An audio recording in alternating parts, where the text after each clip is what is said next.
Okay, we are back at it. We're going to do Python. If you remember, what we're going to do is if you click up in the search, you can type terminal to open terminal, right? And it's going to open. I have it down here on my bottom. And how you get it to stay down here is if you right click on it and you go to options, keep in dock. That will do it. But if we click here, we're going to want to move to the folder we're working. And if you remember the trick for doing this, you open Finder, right? And you go, I want to work in documents, classes, big data, right?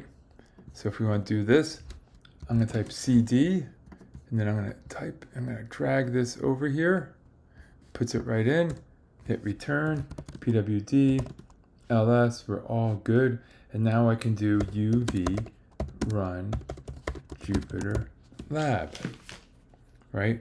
And here it goes, it's opening it. Great, and now we're open. You can choose the folder. I'm just going to put it into next class. I always start in the folder where you want to go. Open your Jupyter notebook, right? So now we're up and going. The first thing you want to do is you want to click to Markdown up here. You want to add a nice header. So if you want to make things nice and big, you do these hashtags. Hashtags is the biggest.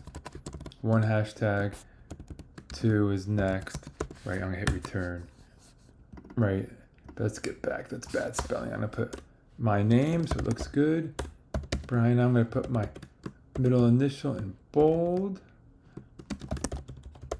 Right, and then I'm going to call it Python. And then arrays and lists. Right, and if you want to just make this regular, you can just not put any hashtags, and that's just regular writing. So it sounds looking good. The first thing you always do is you import the libraries you're going to use that day. So we're going to import two libraries today. We're going to use import numpy as np.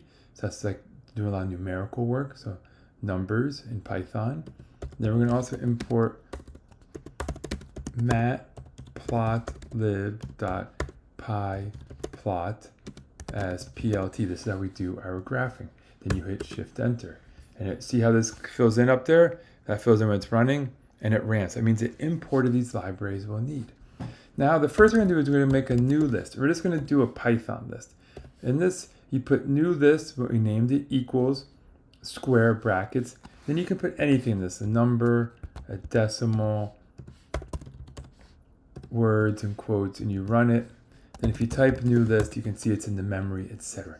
But we're going to be doing mainly numbers, so we want to do something better for numbers. So we're going to overwrite, then we're going to make an array. We're going to call this new array equals np.array. It's a numpy array. I'm going to do parentheses, brackets. Now this is only numbers. So we're going to be like 3, 5, minus 4, 10.3, 22.1. So I just made some numbers up, close parentheses, close brackets, close parentheses, run it. Now it's in its memory. So if you just type new array, and if you hit tab, it gives you options for filling it in. Hit tab again, it fills it in. Shift enter to run it. And now you're running it.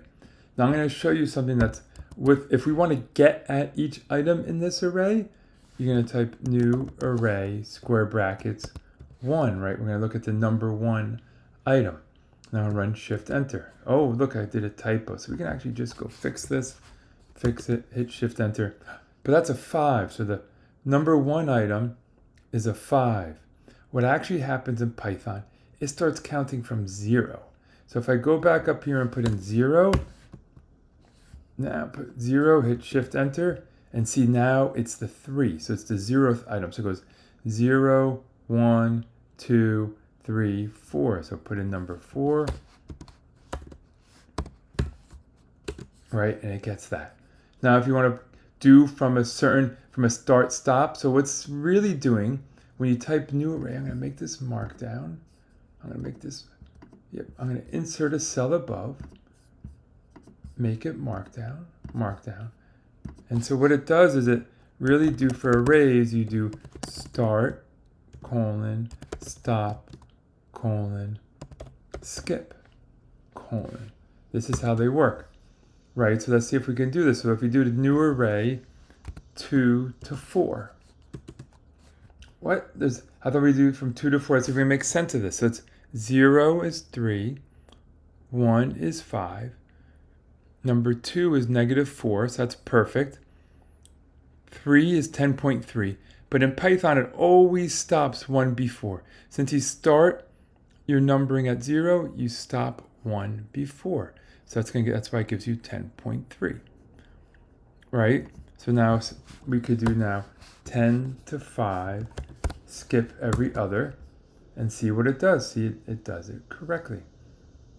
You can also, if you just put colon, it gives you everything. If you want to go backwards, you could do colon, -1, goes reverse. So you have a lot of options here. Then the last thing we're going to go through in class on how to really do this is just to sort of give you a quick intro. Then I'm going to show you how we actually plot this data. You do fig comma x equals plt dot subplot. This turns on the graphing in Python. So the figure gives you the figure, the axes turns on the axes. So think of this like the page and the plot. And then you can just do x.plot and you put in your new array. And then you do plt.show to make sure it shows up. And then you hit Shift Enter and it's going to plot your points. And the nice thing is, now, if you go back, you can do things in any order you want in Excel. It can get a little dicey and you can get yourself in trouble, but it will work. So we can make this 3 into a 30 or 20. So I hit Shift Enter, it runs it. You can see it there. And now when we run the plot, right, it changed it. So we're going to do a lot more of this in class. Good luck and see you there.